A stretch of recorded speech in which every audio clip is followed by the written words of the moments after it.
Bien, muy buenas tardes. Me da muchísimo gusto recibirlos en esta Expo Virtual Guadalajara 2020. Agradecemos muchísimo el que nos estén acompañando, que nos estén apoyando en este gran evento. Les invitamos a que nos visiten también en los stands virtuales de todas las empresas que están apoyando este gran evento. Y obviamente está hecho para todos ustedes. La intención de esto es de brindarles capacitación, brindarles nuevas tecnologías, eh, pues en sí es el apoyarles en todos los aspectos a ustedes. Me da mucho gusto saludarles, les mando un fuerte abrazo. Yo quisiera dárselos personalmente, pero pues por las circunstancias no se puede. Vamos a iniciar. Vamos a hacer un curso de Nissan en inyección electrónica. Lo vamos a hacer en dos partes. ¿Por qué razón en dos partes? Porque es un poco largo y sabemos perfectamente bien desde el punto de vista didáctico que rebasando los 50 minutos de un curso y más por internet, pues se fastidia a la gente. Entonces lo vamos a hacer en dos partes, vamos a tener una pausa para que se vayan a estirar un poco los pies, para que compren por ahí galletitas, palomitas, una cervecita, algo que ustedes apetezcan y que disfruten la segunda parte. En la segunda parte vamos a ver lo que es el diagnóstico. Vamos a ver cómo se diagnostica sin la necesidad del escáner y ver algunas de las grandes ventajas que se tienen en este tipo de vehículos Nissan. Hasta la fecha sigue siendo una de las marcas que nos ayuda muchísimo a hacer un diagnóstico fiel y rápido, pero siempre y cuando pues conozcamos realmente cómo trabaja el sistema. Entonces iniciamos con nuestro curso. Algo de lo importante de Nissan es que nos está dando algunas instrucciones para nosotros poder trabajar adecuadamente sin que dañemos ninguna de las partes electrónicas del vehículo. Sabemos que cada día es más electrónico el vehículo y obviamente pues también la cuestión mecánica ha cambiado muchísimo y hay menos tolerancias, por eso es que se requieren de aceites de menor viscosidad, ya es más eficiencia en los motores, más rápidos y sobre todo el confort de manejar un vehículo de los actuales. Ya vimos lo que es el temario. Ahora, la intención de dar este tipo de cursos no es con el afán de sustituir ningún manual de planta. Ningún manual de planta lo queremos sustituir, por el contrario, todo lo que hemos realizado nosotros ha sido en base a los manuales de planta. Nosotros aquí no nos podemos inventar absolutamente nada. ¿Por qué razón? Porque no hemos hecho la labor de investigación como normalmente lo llegan a hacer las plantas o las armadoras de los vehículos, sobre todo los diseñadores. Entonces, no pretendemos hacer ningún cambio, nada de eso. De las herramientas que se requieren para hacer un buen diagnóstico, pues obviamente es un multímetro, una lámpara de pruebas, un buen osciloscopio que tenga una buena definición. Me refiero a buen osciloscopio, cuando menos que tenga 250 MHz, para que la señal que entre, pues no se distorsione, porque hay ocasiones en que las señales son demasiado rápidas y no las alcanza a capturar el osciloscopio. Y obviamente, pues, al no captarlas, no vamos a ver una señal bien definida y por consecuencia podemos hacer un mal diagnóstico con respecto a una señal que estemos viendo en ese tipo de osciloscopio. Ahora, el escáner.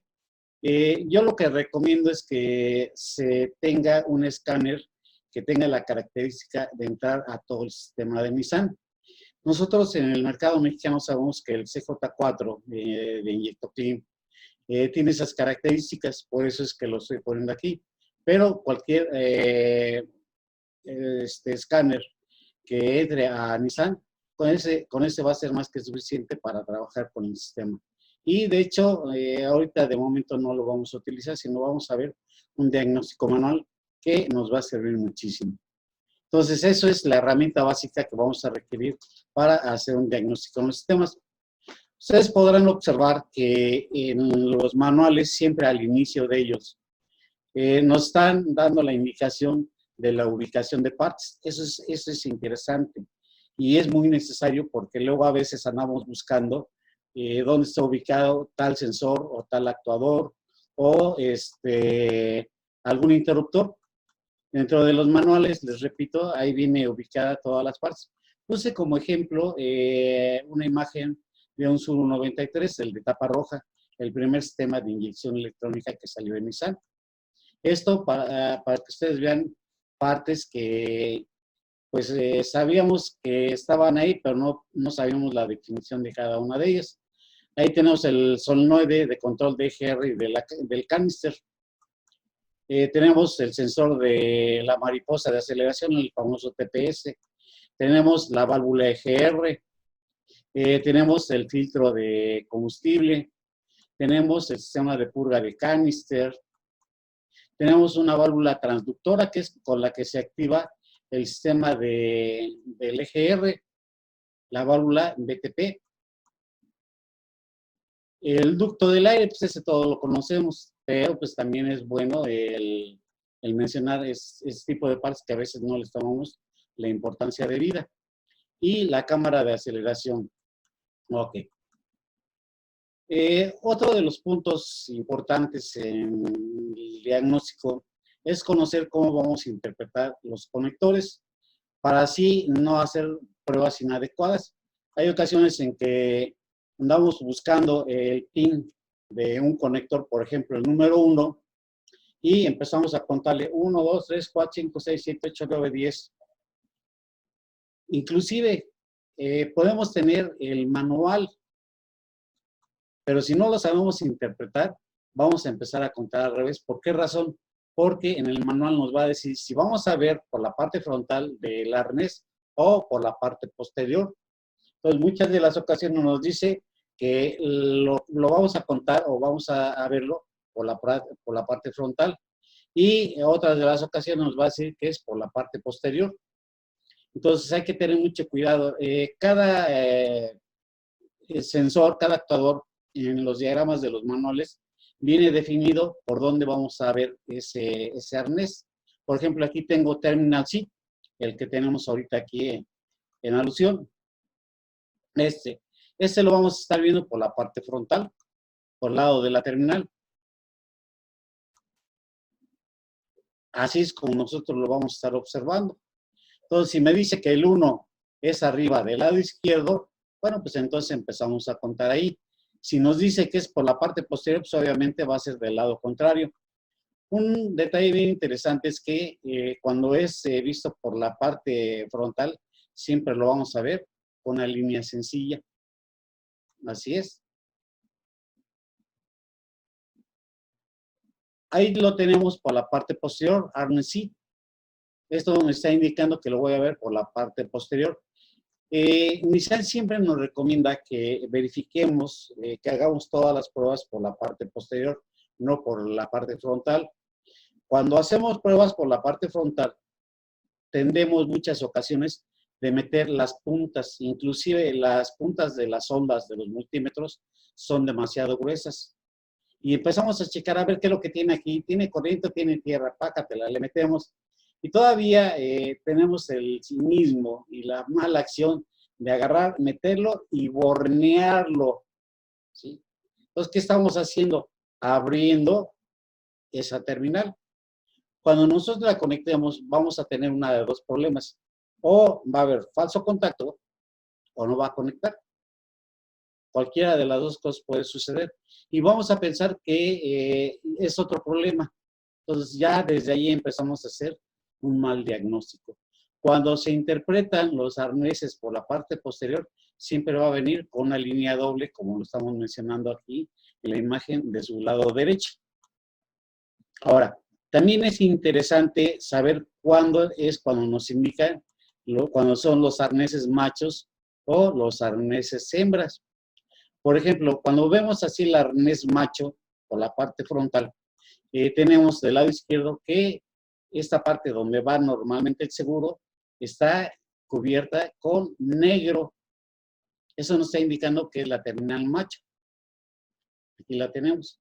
Y aquí está puesto la guía. Así es como vamos a estar revisando cada uno de los conectores. Cuando es hembra, ahora lo vamos a ver vacío. vamos a ver vacío y si ustedes observan, tenemos una línea sencilla. Es como vamos a interpretar los conectores de todos los sensores y de la misma computadora. Vamos a ver así rápidamente las alimentaciones principales de un sistema. No me interesa que se aprendan las cavidades, porque para eso están los manuales.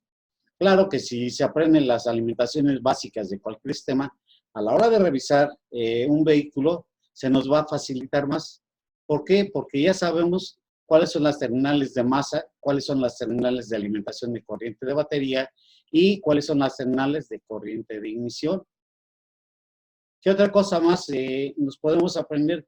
Bueno, las cavidades que excitan a los relevadores y debemos de saber también qué es lo que alimenta cada uno de los relevadores.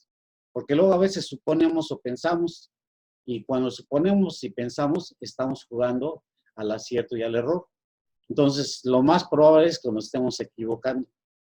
Entonces, no hay que suponer, no hay que pensar, no hay que adivinarle, sino que hay que revisar correctamente los diagramas de cada uno de los sistemas. Bien, aquí tengo, por ejemplo, masas, tengo 5 masas, que son la terminal 6, 13, 107, 108 y 116. Debo de tener una corriente de batería para alimentar la memoria donde va a almacenar todos los datos de la computadora, incluyendo los códigos de falla, el aprendizaje de manejo, el aprendizaje de la posición de la válvula de control de marcha mínima. Todo eso lo va a aprender la computadora. Entonces, si yo desconecto en algunos sistemas la corriente de batería, se va a borrar todo ese aprendizaje. Y en ocasiones, cuando vuelvo a echar a andar ese vehículo, está fallando, no puedo controlar la marcha mínima, en fin. Y pensamos que tenemos o persiste el problema por el cual nos llevaron el vehículo. Y no, ahí lo que tenemos que hacer es un aprendizaje de todo lo que se caracteriza en presión de motor, en carga, en la forma de manejar, en fin, todo eso lo tiene que aprender nuevamente la computadora. Entonces, por eso es que no es recomendable desconectar el cable de batería, ni mucho menos borrar códigos de falla, hasta que nos lo diga el manual del fabricante. Si no es el manual del fabricante, ya reparaste, ahora sí, bórralo. Ok, ya reparé, ya lo borré. Entonces, ahora sí, necesito hacer un proceso de aprendizaje. Por ejemplo, si hablo de Volkswagen, pues es el ajuste básico. Y en ocasiones es muy difícil de que se pasen ciertos monitores. En los vehículos Ford es muy difícil de pasar el monitor de aprendizaje del sistema VA, por eso persiste mucho el código 1000.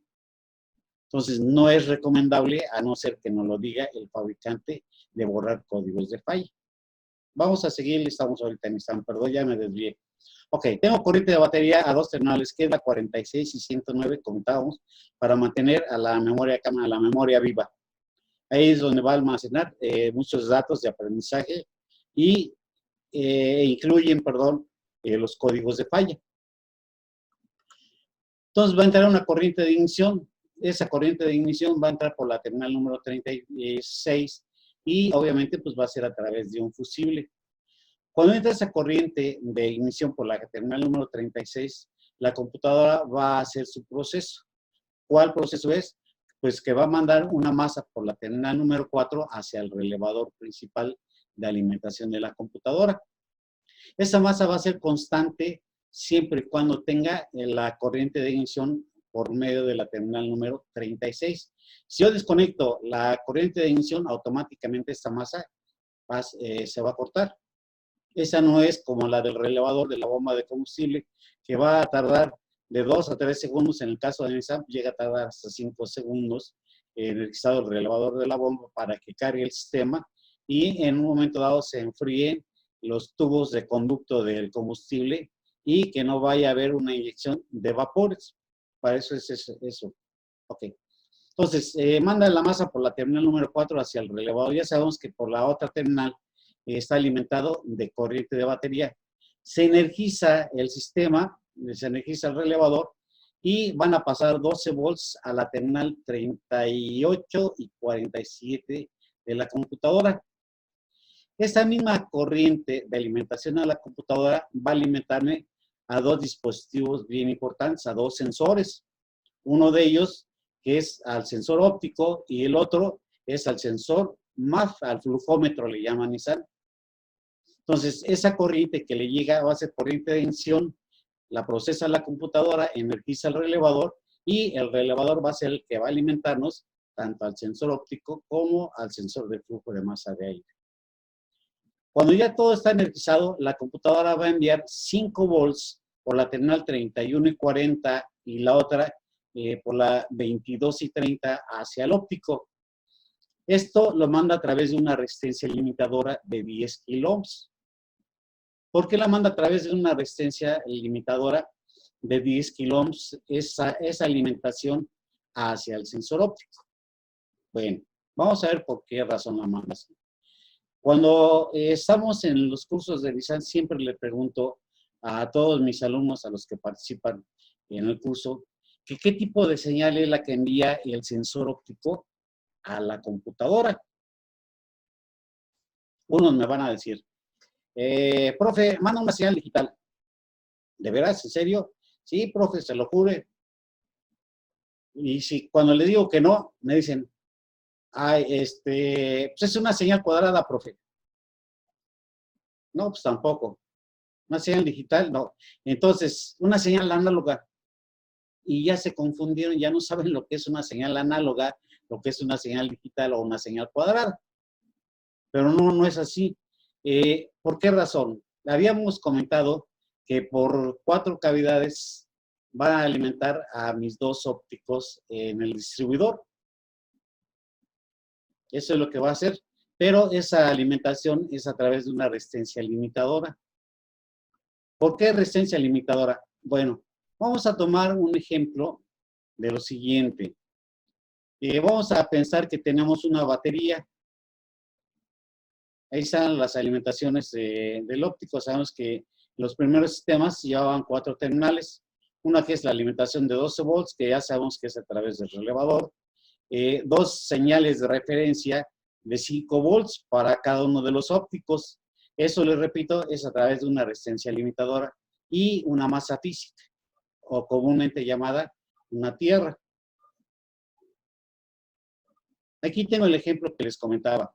Vamos a pensar que la batería es mi computadora que va a mandar 5 volts hacia mi sensor óptico.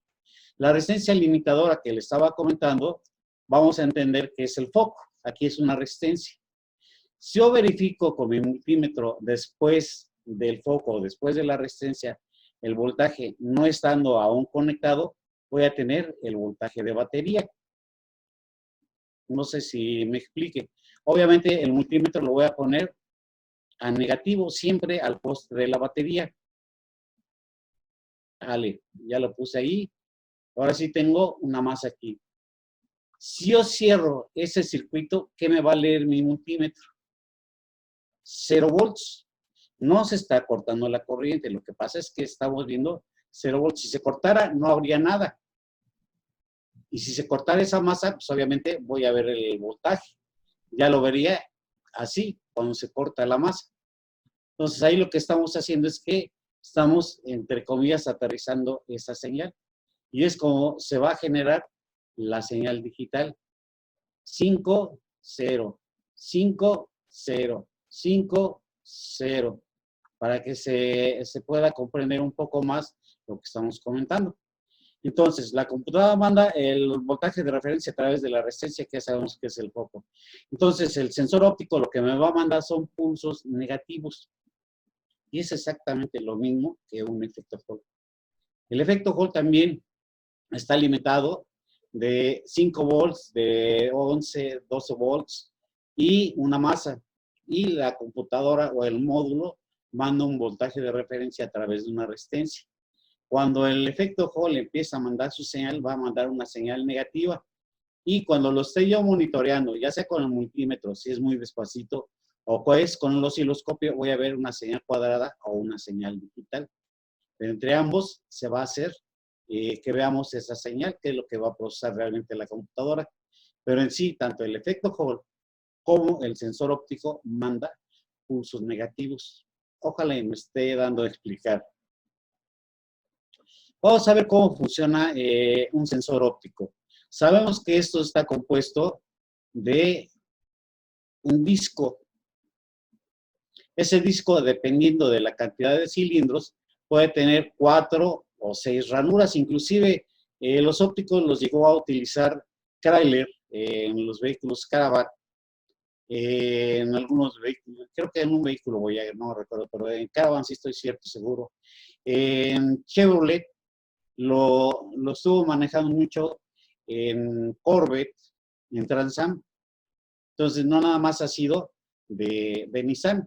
Algunos otros vehículos asiáticos igual trajeron sensores ópticos en sus distribuidores. Entonces, no nada más es de Nissan. Ok, entonces sabemos que tiene su disco, dependiendo de la cantidad de cilindros, tiene también una cierta cantidad de ranuras. Tengo en los primeros sistemas, las primeras ranuras que son puros agujeritos chiquititos. Son 360 orificios. Si yo cuento cuántas señales tengo ahí, vamos a sumarle. Tengo 360 espacios descubiertos o les llamamos orificios, pero también tengo 360 pedacitos cerrados. Entonces me va a generar una señal de 300 abiertos, 360 abiertos, perdón, 360 cerrados, que me da un total de 720. El 720 me están dando los grados de giro de un cigüeñal, que sería el ciclo completo de trabajo de un motor de combustión interna, los 720 grados. Entonces, esas ranuritas pequeñas, la computadora está interpretándolas como si fuera el sensor de cigüeñal.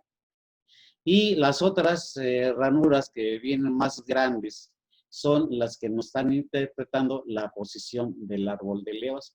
Inclusive hay una ranura siempre más grande para identificar la posición del pistón número 1 en punto muerto superior, fase de compresión. A partir de ahí empieza la computadora a contar y empieza a generar sus señales de inyección y de chispa. También va a trabajar al relevador de la bomba de combustible, manteniendo siempre una masa constante para que el sistema de combustible mantenga también una presión adecuada. Entonces, esto es de lo que estamos hablando. Ok. También el sistema del óptico tiene un fotodiodo que va a emitir una luz. Ya lo estamos viendo. Hay un fotodiodo. Va a mandar una luz.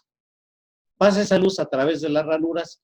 Ahí, por ejemplo, serían 2 fotodiodos en los 2 tipos de ranuras, en las de las 360 ranuras y las otras 4 que serían de 180. Empieza a trabajar mi sistema, empieza a pasar los haz de luz por el orificio y empieza a procesar la fotocelda. La fotocelda, dentro de su electrónica, lo que va a hacer es estar contando y me va a estar excitando a un transistor. Este transistor va a enviar pulsos negativos hacia la computadora o hacia los 5 volts o 12 volts, dependiendo del sistema, para hacerlos digitales 0, 5, 0, 5, 0, 12, 0, 12, dependiendo de cómo esté trabajando el sistema. Aquí lo que me interesa es que entendamos cómo funciona el sistema para poder saber cuando hay alguna falla. Entonces, si yo llego a tener por ahí alguna basurita en las 360 ranuras, lo voy a observar solamente con el osciloscopio y obviamente voy a ver la falla, voy a ver un pequeño petardeo. ¿Por qué razón? Porque no está procesando esas ranuritas que están tapadas y empieza a fallar. O mantiene más tiempo abierto el inyector o no le avienta combustible. ¿Por qué? Porque deja de contar en cierto tiempo y en ese espacio a donde están sucias las ranuras. Entonces, ahí hay que darle un mantenimiento preventivo con mucho cuidado, desarmar todo, ver la posición del disco, porque también lleva una posición en especial, y limpiarlo. Limpiarlo perfectamente bien con algún solvente y con aire. ¿Para qué? Pues para destapar las ranuritas. Ok. ¿Cómo vería un oscilograma? El oscilograma lo vería de esta manera. La parte de superior veo las 360 ranuras y los 360 espacios cubiertos. que sería un total de 720 señales. Las de abajo serían las del árbol de levas, que serían 4 o 6 pulsos, dependiendo de la cantidad de cilindros que tenga ese sistema. Y siempre va a haber una señal más gruesa que me va a estar interpretando lo que es el...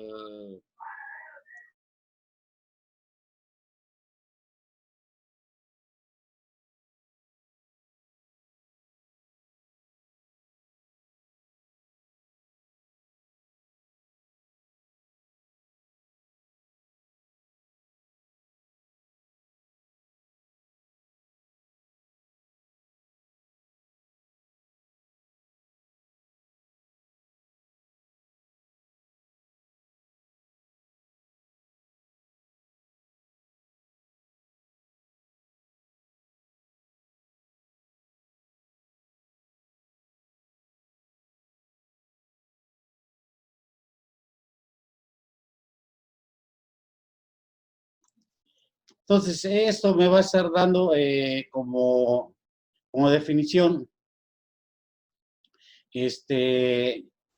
las señales de la posición del árbol de levas y me va a identificar cada uno de los pistones. Okay. Entonces, ahí estamos ya viendo el oscilograma. Ahora, ¿cómo vería yo que alguna de las ranuras de las 720 señales, las señales de un grado, están mal? Pues obviamente tengo que hacer que la señal se haga más junta, así como lo estamos viendo ahorita. Entonces, yo veo aquí un pequeño espacio descubierto, perdón, esto no tiene palabra de honor, y yo también que no lo sé usar.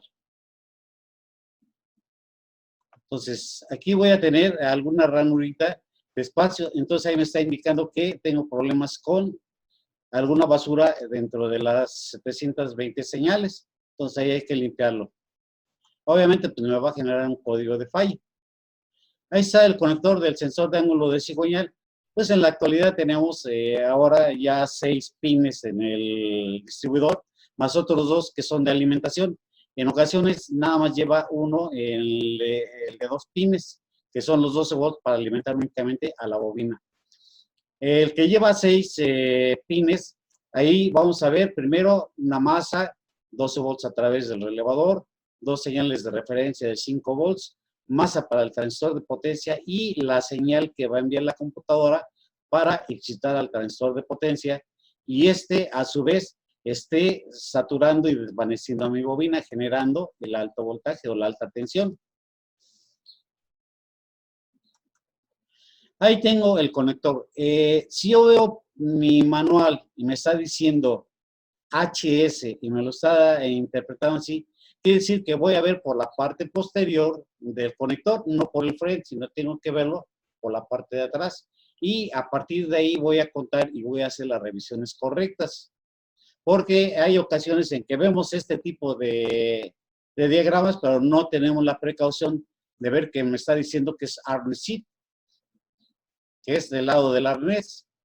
Entonces ahí ya tengo que contarle. Luego a veces digo, no, pues es el 1. Y si lo agarro al revés, entonces de este lado está el 1.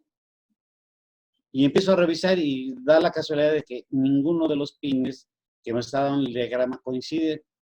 Hasta que por ahí de pura casualidad le pico al 1 y ya lo localizo. Ay, es que este era el que llevaba corriente. Sí, es que lo estábamos viendo al revés. Todo por la falta de precaución de ver que el manual me está indicando que es por la parte posterior. Entonces, sí es importante que primero revisemos qué es lo que nos está diciendo nuestro manual y cómo vamos a estar interpretando las alimentaciones y las cavidades de cada uno de los conectores. Aquí tengo el conector, tanto de la vista frontal como por la parte posterior. Entonces, sí hay que tener mucho cuidado. Y aquí estamos viendo la vista del conector de la computadora. Entonces, así como está el conector, va a ensamblar. Ahí está. Entonces, así es como voy a empezar a contar las cavidades del de la computadora y las cavidades de el arnés. Cuando tengamos algún problema, lo primero que tenemos que hacer es obtener los códigos de falla, saber cuál es el área que está afectada. No intentar suponer o pensar, o porque a mí me pasó en una camioneta Ford, es lo mismo que va a pasar con mi camioneta Nissan. A mí me pasó en un coche, en un Honda, lo voy a comparar con un Subaru, o con un Sentra, o con un Altima, o con un Tida. Olvídense de ese tipo de comparativos, porque por principios de cuenta, las tecnologías son muy diferentes. Las limitantes que tiene un sistema y otro no son iguales. Las señales son totalmente diferentes. El procesamiento de las señales, aunque sea el mismo tipo de sensor que esté sensando temperatura, tiene diferentes estrategias de funcionamiento. Entonces, no debo de suponer o pensar que el coche de mi primo Joel es el que me causó este problema y lo voy a tener en el coche de la novia de Juan Pérez. Ah, pues es que este es BMW y este es Volkswagen Sedan. Entonces, no son iguales. Entonces, aquí lo que tenemos que hacer es revisar las alimentaciones primero de cada uno de los sistemas. Ahora, ¿cómo se deben de revisar las alimentaciones? Siempre les he recomendado que tomen del poste de la batería la masa, del poste negativo de la batería, la masa, y empecemos a checar los diferentes sistemas. ¿Por qué del poste? Bueno, por principios de cuenta, si yo reviso el estado de las alimentaciones de mi vehículo, puede ser posible que la mordaza que está sujetando al poste, mi terminal vaya, esté sulfatada. Entonces, a la hora de agarrar por cualquier parte, ya sea el cable o por un lado de la terminal, y luego a veces nada más ponemos ahí el multímetro por encima y hacemos las mediciones y pensamos que están bien los sistemas. Entonces, ¿qué es lo que tenemos que hacer? Directamente del poste. Alguien que la agarre de ahí, por eso tenemos chalán. O si no, pues nos vamos a tener que comprar unas manos estirables y empezar a checar para evitarnos que esa corrosión, esa resistencia que están ofreciendo los cables, nos vayan a afectar en alguna revisión de señales y en un comparativo. Entonces, siempre tomar ese tipo de precauciones. Ahora, voy a revisar masas. Hago exactamente lo mismo, pero voy a cambiar en la punta de mi sonda. Ahora, la sonda roja, donde mido voltaje, la voy a poner en el poste de la batería, en el positivo, y con el negro voy a medir del otro lado. Así es como normalmente tenemos que hacerlo y pueden checar ustedes las alimentaciones por impedancia. Eso ya lo veremos en algún otro curso, en alguna otra conferencia y les recomiendo que estén con nosotros para que estén agarrando ese tipo de datos para hacer las mediciones adecuadamente. Aquí lo que les estoy indicando es cómo revisar cada una de las terminales y qué es lo que hay que hacer con cada una de ellas. Vamos a ver ahora la activación del relevador de la bomba de combustible. Ya sabemos que entró corriente de ignición a través del relevador. Cuando entró esa ignición a través del relevador, que es a dos terminales, la computadora ahora sí va a procesar esa señal y por la terminal 104 me va a mandar una masa. Esta masa va a activar a mi relevador. Ya sabemos que tiene una alimentación de corriente de ignición. Se energiza el relevador, cierra sus platinos y va a alimentarme a la bomba de combustible. Y ahí empieza a trabajar. También es bien importante que revisemos siempre la masa de la bomba de combustible, que es el último que revisamos. Oye, ¿trabaja? Sí, hombre, sí trabaja.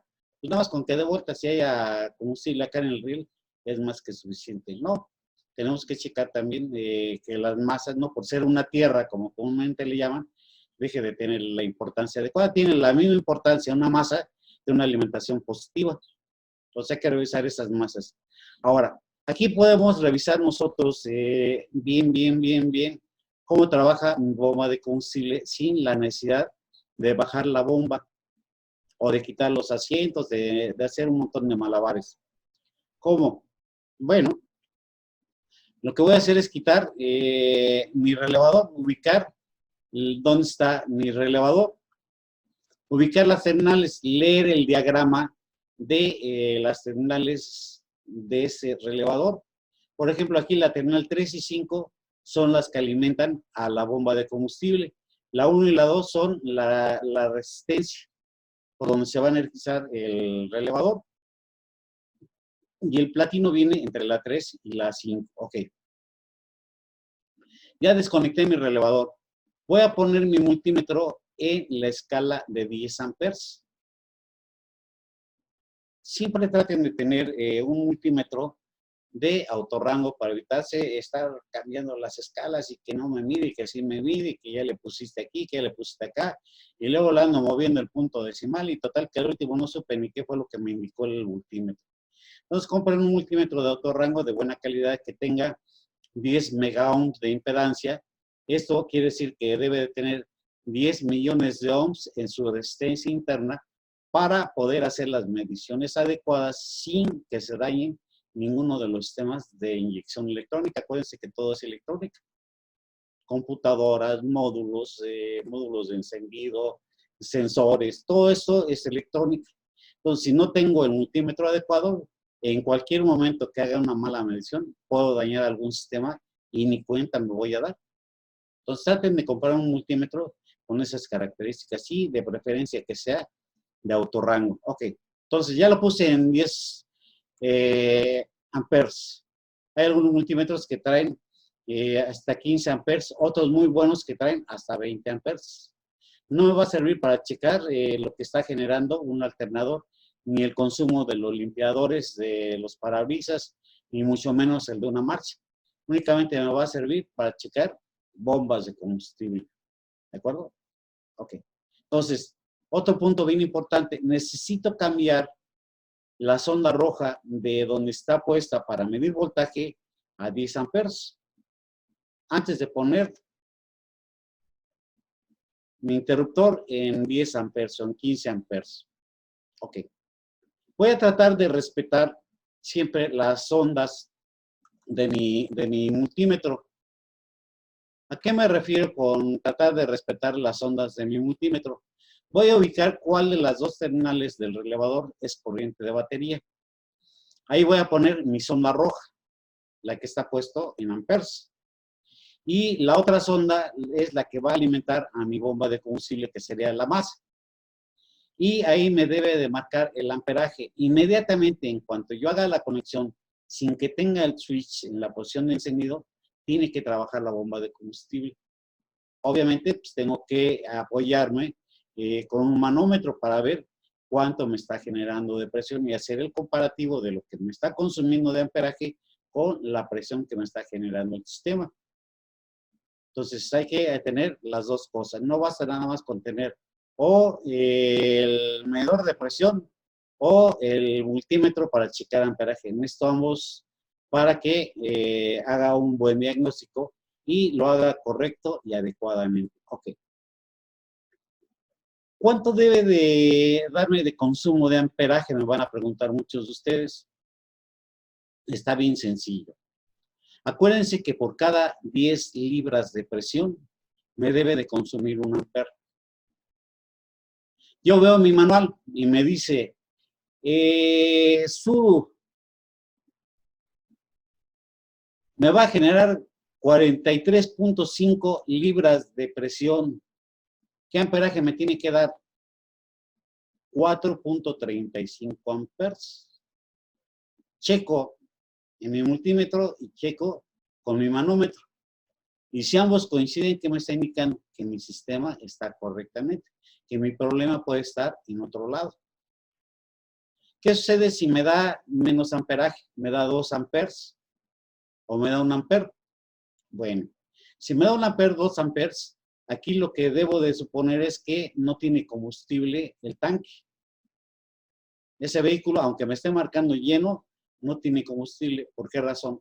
Porque mi bomba está trabajando en vacío, está trabajando en seco.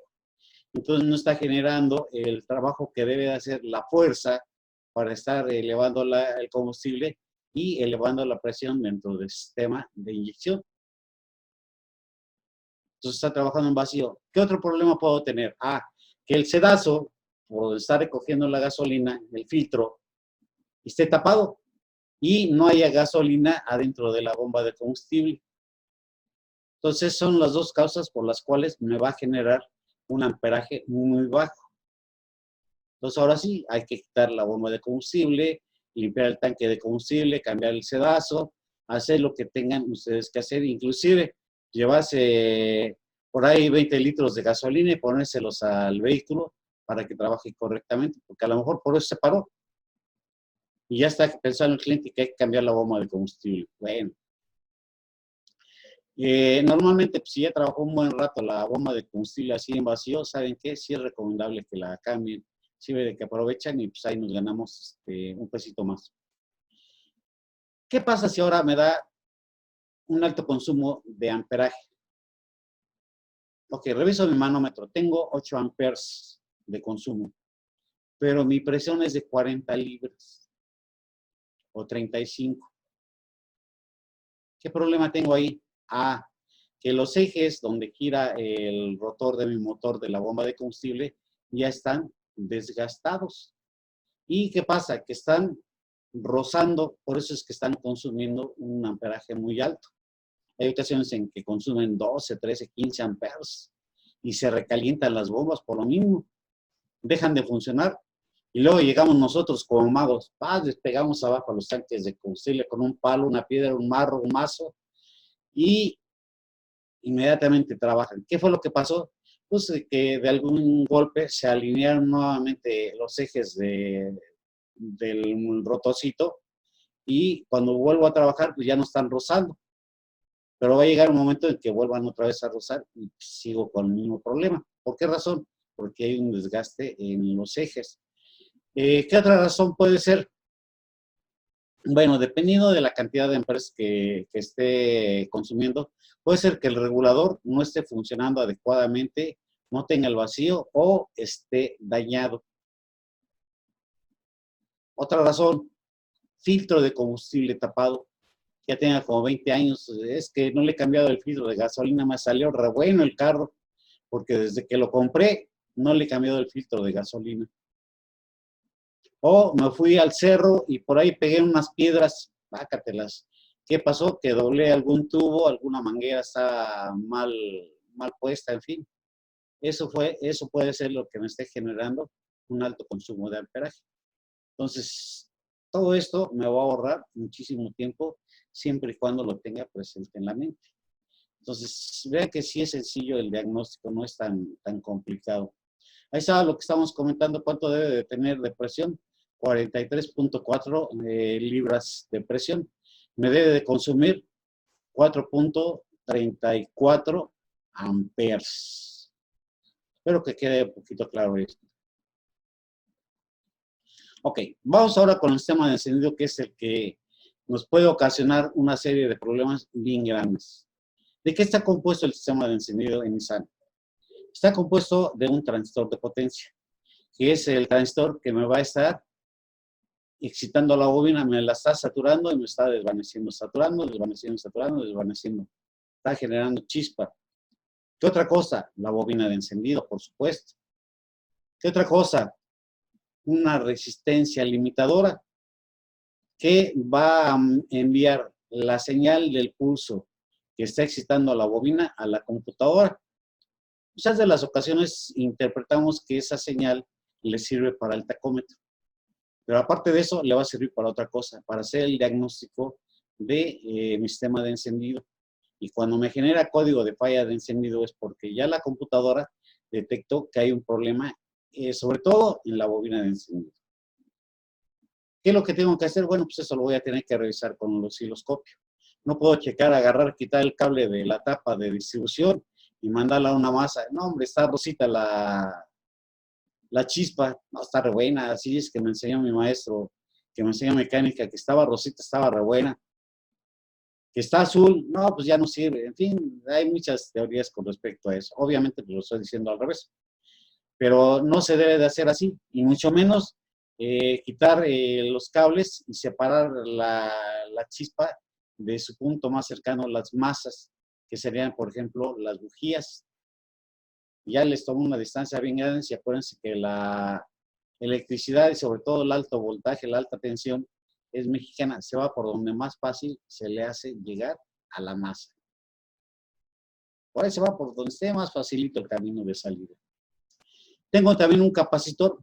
Este capacitor va a ir conectado siempre al positivo de la bobina para estabilizar ese voltaje y que no se generen señales de radiofrecuencia que me estén afectando a todo mi sistema de inyección y que obviamente la computadora empiece con problemas que no sepa cómo interpretar correctamente las señales que le están llegando. Obviamente tenemos ahí también los cables de bujías, tenemos la tapa del distribuidor, tenemos el rotor. De muchas ocasiones es que sí sale chispa de la bobina, llega a la tapa y ya no sale a las bujías. ¿Qué será, maestro? Santos remedios.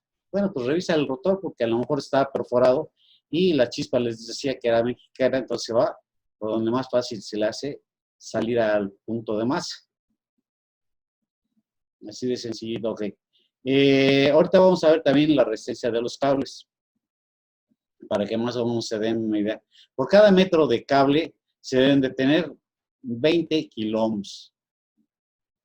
Medio metro, 10 kilómetros. Un cuarto de metro, 5 kilómetros. Y en base a eso, ustedes pueden medir sus cables, cuánto tiene de resistencia, si es la adecuada o no es la adecuada.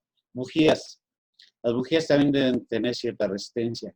Yo siempre les he platicado que debe tener entre el electrodo central y por donde entra la chispa, la bujía, entre 4.5 kilómetros y 5.5 kilómetros y respetar la calibración que nos está diciendo el fabricante.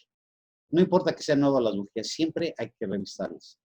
Porque luego a veces vienen vienen nuevas, perdón, y no traen la resistencia adecuada y ya empecé con broncas. Y voy a pensar que es otra cosa. ¿Por qué? Es que le acabo de poner las bujías nuevas. Le acabo de poner cables nuevos. Y los cables están mal y las bujías también están mal. Oye, es que vienen nuevas, me dijo el fabricante o me dijo Pedro Pérez que no se calibran porque vienen nuevas. No, sí, todas las bujías, sin excepción alguna, hay que revisar su apertura. De todas. Las que traen 3 electrodos, 2 electrodos, las que no traen electrodos, en fin, todas deben de tener una apertura correcta para que la chispa se desplace de un electrodo a otro y tenga un espacio y un tiempo para quemar la mezcla de aire combustible en cada uno de los cilindros. Entonces, eso es bien importante. Ok, bien. Vamos a ver cómo trabaja todo este sistema. Aquí tengo un transistor de potencia. Igual, si sabemos un poquito de electrónica, podemos medir el transistor de potencia electrónicamente. ¿Cómo voy a hacerle? Ok. Sabemos que los transistores de potencia empiezan a medirse en la escala de diodos. Y un diodo, por lo general, me dice el manual, que debe de consumir 0.650 volts. Si es que está bien el transistor o el diodo, perdón. Ahora, el transistor debe tener un emisor que es el que va conectado a masa, la base por donde va a recibir el pulso y el colector por donde va a salir la señal, que es la que va a excitar a mi bobina de encendido. Pongo mi multímetro en la escala de diodos. El cable de color rojo es el que me está interpretando que es positivo, ese lo voy a poner a la base. ¿Por qué razón? Porque el transistor que tengo es un tipo NPN. Emisor conectado a masa, N, negativo. Se va a excitar a la base con positivo, P. Y va a salir negativo, N, NPN. Así como lo voy a medir. Entonces ya lo puse en escala de diodos. Cable rojo, sonda roja a la base. Y el que voy a cambiar va a ser el negro de un lado a otro. ¿Cuánto me debe dar de consumo de voltaje? 0.650, 0.550. Ese es lo que más o menos me tiene que medir. Si me marca OL, es circuito abierto. Quiere decir que ya está abierto ese sistema y que no va a funcionar. Si me marca 0, igual, está en corto. Entonces, cualquiera de las dos señales que me dé ahí, ya no sirve. Si me da entre 0.750 y 0.450, están bien, una y otra. Entonces, ahí podemos determinar. Ok. Entonces, el transistor ya comentábamos que el emisor está conectado a una masa. Vamos a señalarla. Entonces, tengo una masa. Ese sería el emisor. La base va a ser excitada con pulsos positivos. Ahora, quiero hacer el comentario. Todos los transistores en general se excitan con positivo, pero va a recibir pulsos de entre 3.5 volts a 5 volts. Entonces, en ese rango debe estar la señal, de entre 3.5 y 5 volts.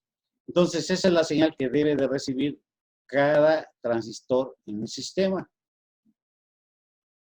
Si no tengo ese pulso, si tengo menos de 3.5, que tenga 3, que tenga 2.5 volts, no se va a excitar el transistor.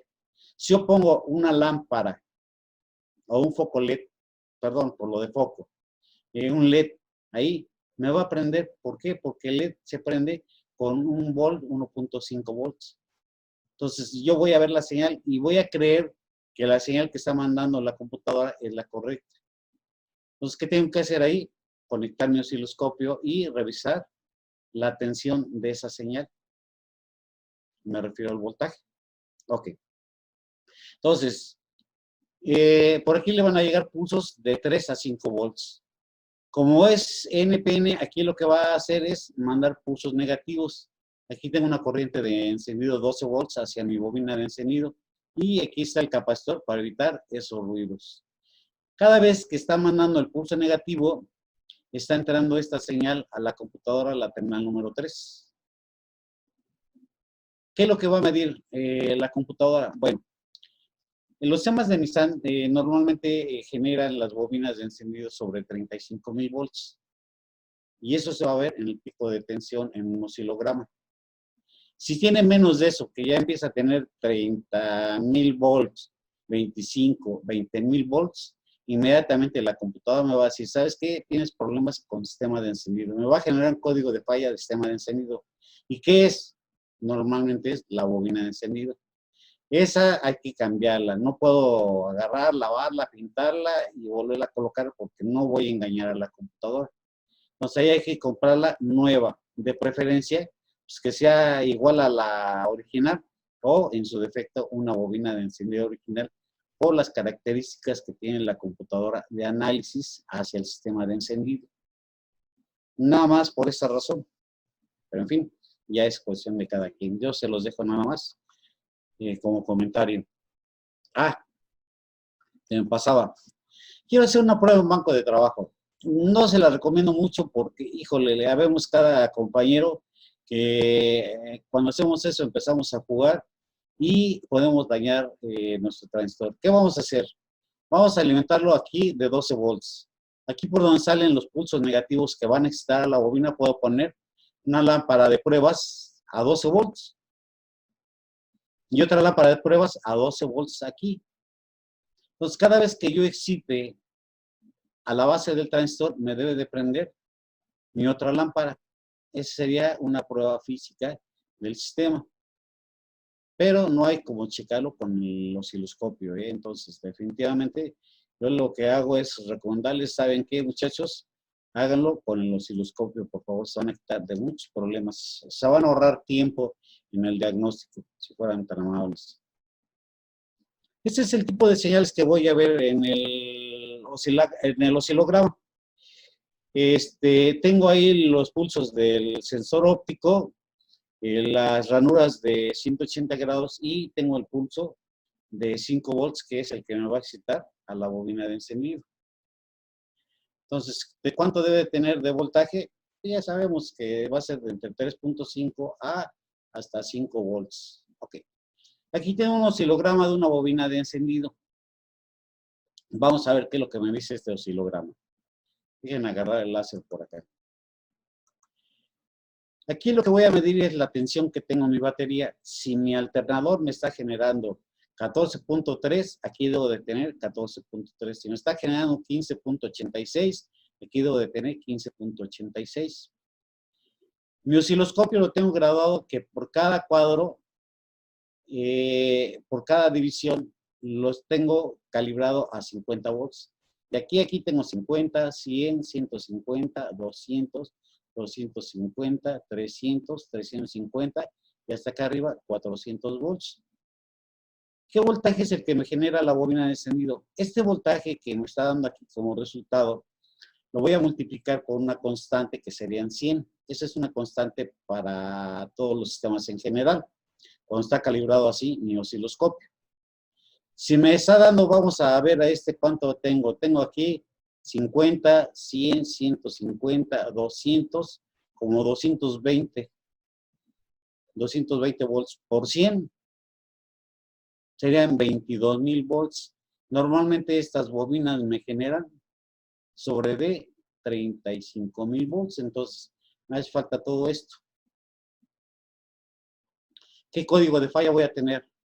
Falla de encendido.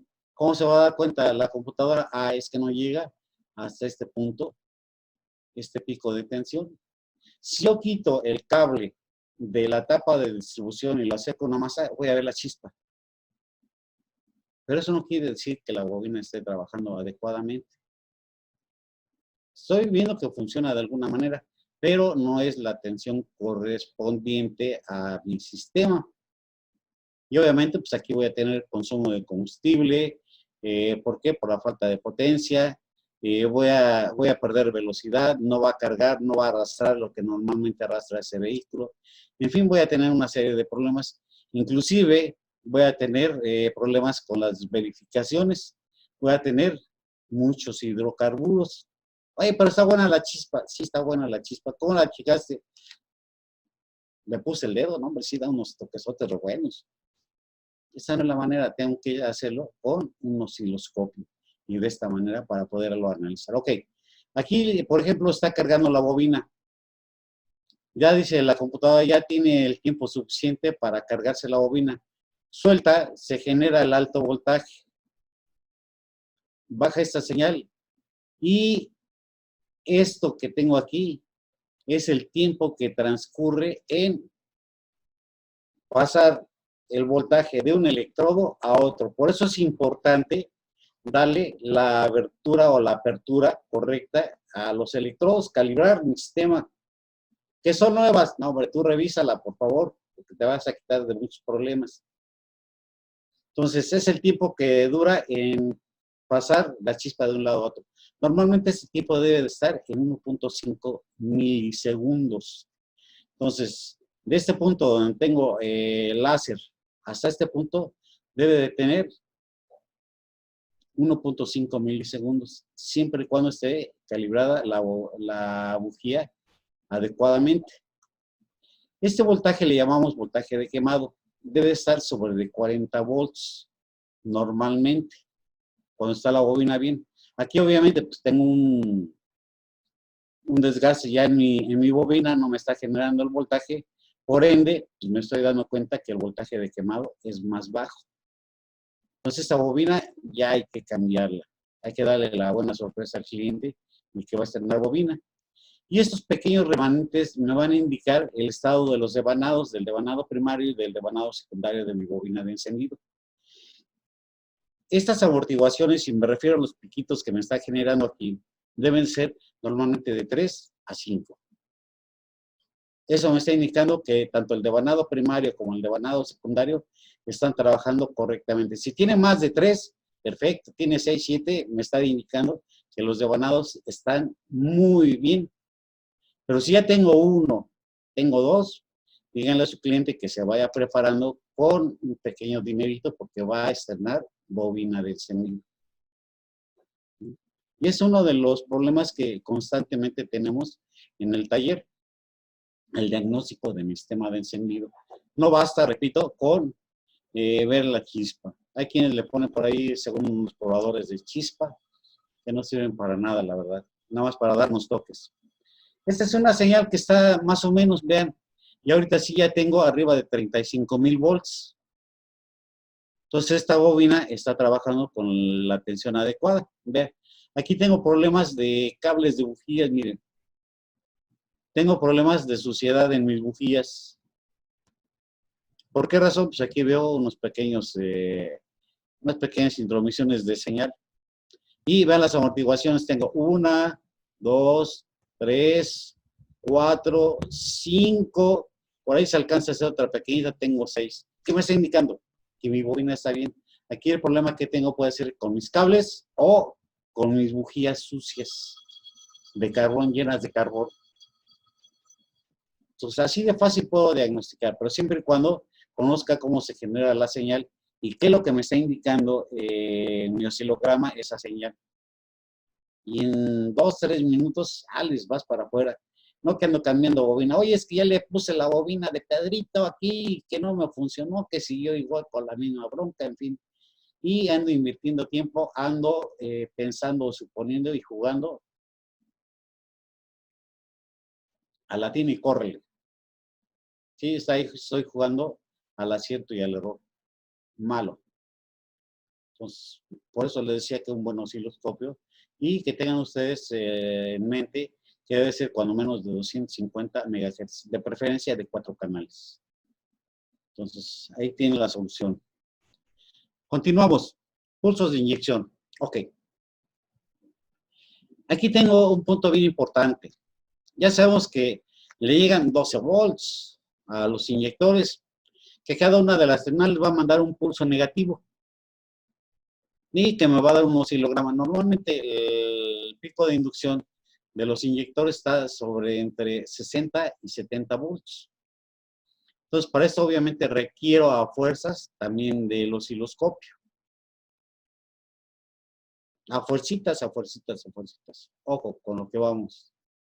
Tome nota, por favor, porque esto les va a dar dinerito. Por ahí ustedes observan que a la terminal 34 le llegan 12 volts de start o de marcha. ¿Para qué creen ustedes que le va a llegar esos 12 volts de marcha a mi sistema?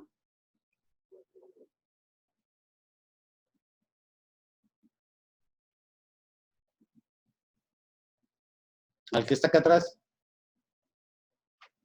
¿Nadie? Pues ni yo tampoco, yo quería investigarlo. No es cierto, no se cree. Esta señal de marcha, imaginen ustedes que es un ahogado. A la hora de dar marcha, por principios de cuenta, todos los inyectores, sin excepción alguna, van a trabajar simultáneamente. Todos a la vez. ¿Qué otra cosa? Que el ancho de pulso va a ser grande. ¿Para qué? Para que todo el combustible que requiere el motor alcance a llegar a través del múltiple de admisión por la cantidad, no por lo evaporado, sino por la cantidad, y tiene que arrancar mi vehículo al instante. Hay mucha gente que en Nissan se queja de que, oye, es que no arranca mi vehículo hasta las 12 del día. Está embrujado. Ya le hice la afinación, le lavé los inyectores, los puse con ultrasonido, ya los calibré los inyectores, no sé qué les calibran, pero ya les calibraron los inyectores, ya le cambié bobina de encendido, ya le cambié rotor, ya le cambié bujías, ya le cambié cables, ya le cambié sensor de temperatura, ya le cambié TPS, ya le cambié sensor de flujo de masa de aire, ya le cambié computadora, ya cambiaron de mecánico y sigue el mismo problema. Arranca hasta las 12 del día, dicen, es que este carro nació mexicano, flojo. No, ¿qué pasa? Que a la hora de inyectar, el vehículo va a inyectar una pequeña cantidad de combustible nada más y va a ser por orden de encendido. Y no va a ser el suficiente para que arranque ese vehículo. ¿Por qué arranca hasta las 12 del día? Porque ya el múltiple de admisión dejó de estar frío y lo que le caiga de gasolina alcanza a llegar a cámaras de combustión. O muchas veces decimos, es que le pongo por ahí una estopa con tantita gasolina, la absorbe el motor y arranca. De ahí en fuera, profe, no tienes broncas para nada.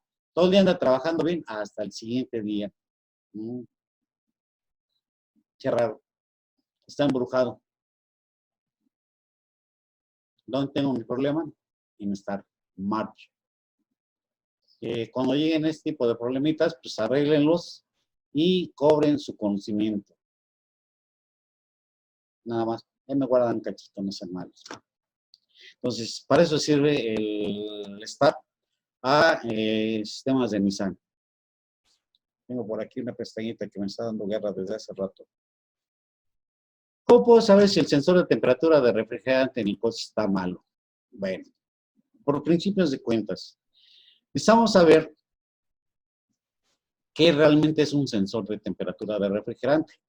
Un sensor de temperatura de refrigerante no es otra cosa más que un divisor de voltaje. Y esto pues, lo vamos a ver un poquito más tarde. Les invito a que vayan a echarse un refresquito, a que vayan a comprar un poquito de papitas, se compran su refresco, una cervecita para que estén cómodos allá donde están. Y nos vemos en unos 15 minutos. ¿De acuerdo? Nos déjenme también a mí ir a tomar una agüita porque aquí donde nos tiene el ingeniero Rudy está un poquito caliente. Entonces déjenme echarme un vasito de agua. Mi compadre no me trajo ahora tequila, pero voy a echar un juguito de maguey. Nos vemos ahorita en unos 15, 20 minutos. 15 minutos y proseguimos.